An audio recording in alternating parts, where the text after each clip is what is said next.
Hi everybody, I'm David Lasso. I'm here in Fort Worth, Texas. I'm at the annual Texas Numismatic Association Coin Convention. It's June 1st, 2013. With me is Pop Stoutjesdyk, also known as Ron, longtime participant in the numismatic hobby, also has created a legacy with a son and a grandson. Pop, tell us about how you got involved in the hobby.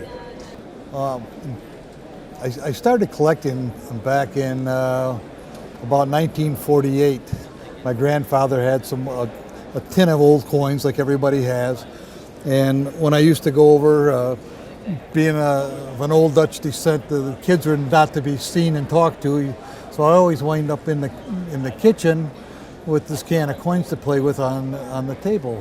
Eventually I got involved with them, started doing like all the other kids did, going down, getting rolls, going through them, filling out my little blue folders. You know, I had my 3 folders, good, better, and best, and we always upgraded and worked off on that. That went on until, I guess when I went to college, I wrapped up everything and put it in the bank, and there it sat. Got married after college and had a son, Jim, who's now vice president of Heritage. But when he was about 7 or 8 years old, he became interested in collecting coins about the same age that I was. So after about a year, he was getting pretty serious about it. I dragged all the coins out of the safety deposit box and got them all out and reassembled them all in the blue folders. And by that time, I had enough money that we could start filling in the holes and doing everything. Finally, I got kind of sick of doing this thing. So, back up a little bit. During this period of time, we had our local coin dealer that I introduced Jim to, and he started working after school and weekends, helping him out. And eventually the coin dealer's partner died. And on my 40th birthday, I decided I was sick of paying retail for coins. I bought a coin shop. And so that was the beginning of it. My partner ran the coin shop, and my son Jim and we ran the shows on the weekend. So we did that for a couple of years, and eventually my partner and I split and went out on my own. My son hung with me for a while. He went to Michigan and then off to Superior to work in the coin business. And then from there on to Heritage, where he's worked his way up to being vice president. Once I retired back in '98, I did a little bit of, I actually retired twice in '98, once from General Motors, once from EDS. I did some consulting work for a while, and then Jim said, hey, we're pregnant, we need Grandma down to help with the coins, so Grandma comes down and takes care of the kids, and I'll get you a job at Heritage. So off we went. We left Michigan and traveled on down to Dallas here and worked for 10 years for Heritage. Finally decided to retire for the 3rd time and went on and came back out and started up again business doing it on the weekends. That's pretty much where it's been. One of the things that I've found real interesting is everybody has US or foreign. I like tokens and metals. It's an area that is just always different. You just never know what's going to come up. I had an opportunity to buy a large hoard of tokens and metals last year. One deal was 40,000 tokens. It's taken me almost a year to get through them all, but it's built up a lot of stock that we have back here already. And it's kind of getting, we're at a point where we're going to transition back up to Michigan now and set up there. So this is pretty close to next to my last show down here in Texas. We'll be moving back to Michigan in 30 days. What was it like to go from being an independent coin dealer to working for one of the major coin corporations? Oh, I was just excited. I thought, this is going to be it.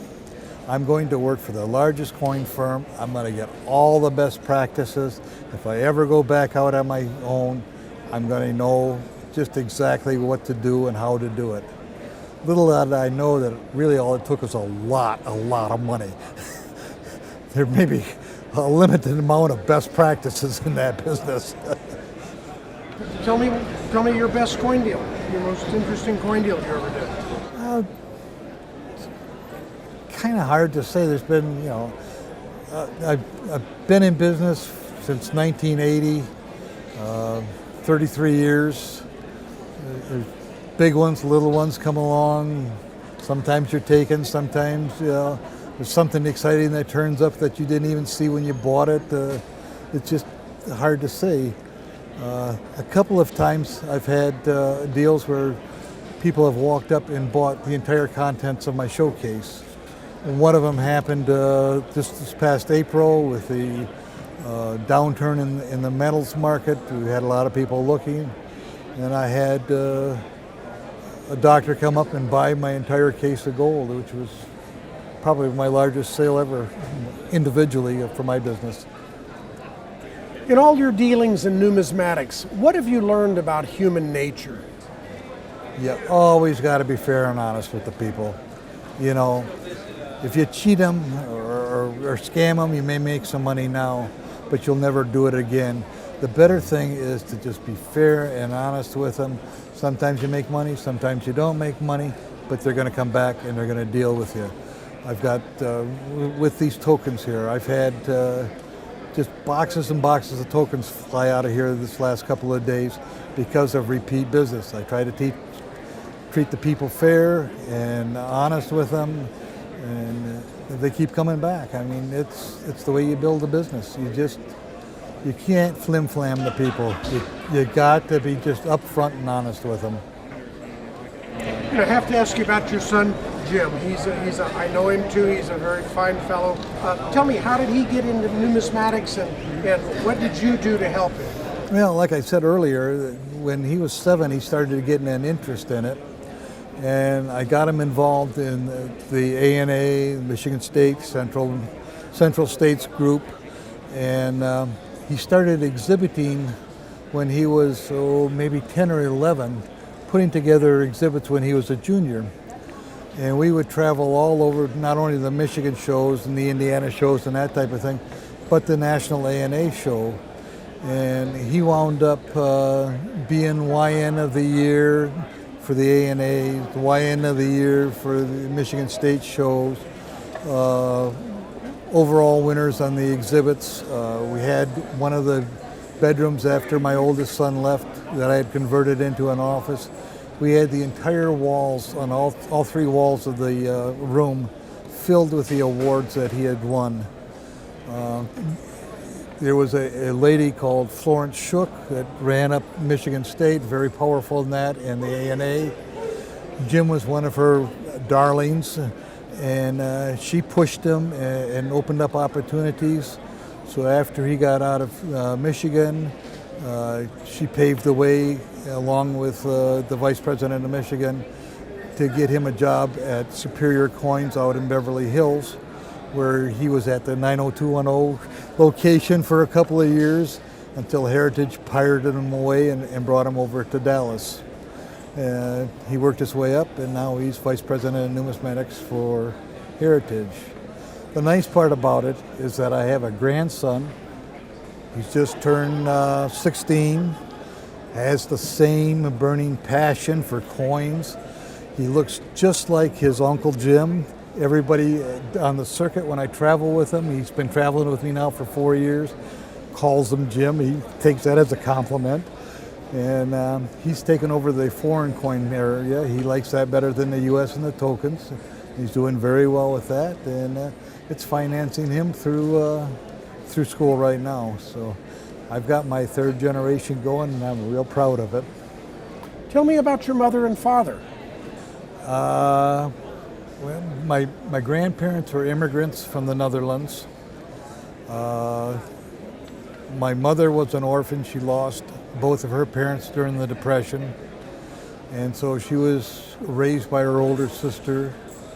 My father was a tradesman, a skilled tradesman. He was a steam fitter by trade, and I was the first college graduate out of either side of my mother's side or my dad's side.